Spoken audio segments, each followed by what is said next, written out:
మాకు 807 మందికి మాకు పాతపుత్తూరం ఏరియాలో స్థలాలు ఇచ్చింది. అయితే ఎప్పుడు ఇచ్చింది? గత 2 నెలల క్రితం ఇచ్చిందండి.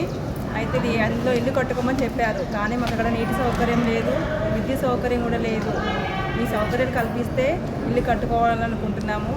ఇంకా ప్రభుత్వం మాకు ఏంటంటే మొదటి విడతలోనే మాకు ఈ పేదలందరికీ ఈ 807 మంది ప్రజలకు 5 లక్షల రుణము మొదటి విడతలోనే కల్పించాలని అడుగుకుంటాను. మున్సిపాలిటీ పరిధిలో 807 మందికి గత ప్రభుత్వం స్థలాలు కేటాయించింది. అది ఈ మధ్యకాలం 2 నెలల క్రితం ఇవ్వడం జరిగింది. అక్కడ నిర్మాణాల కోసం మంచినీటి అంటే కనీసం నీటి సౌకర్యం లేదు, విద్యుత్ సౌకర్యం లేదు.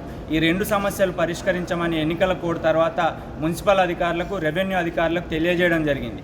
మా దగ్గర ఎలాంటి నిధులు లేవు, మేము సౌకర్యాలు కల్పించలేమని చెప్పి మున్సిపల్ వారు, రెవెన్యూ వారు చెప్పడంతో ఇవాళ కలెక్టర్ గారిని కలవాలని చెప్పి ఉద్దేశంతో రావడం జరిగింది.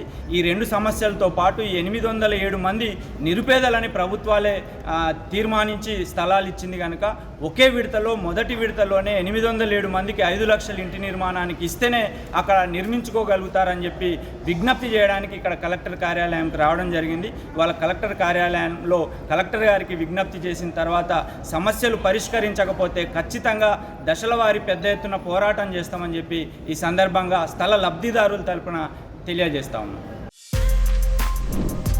For more videos like this, subscribe Big TV channel.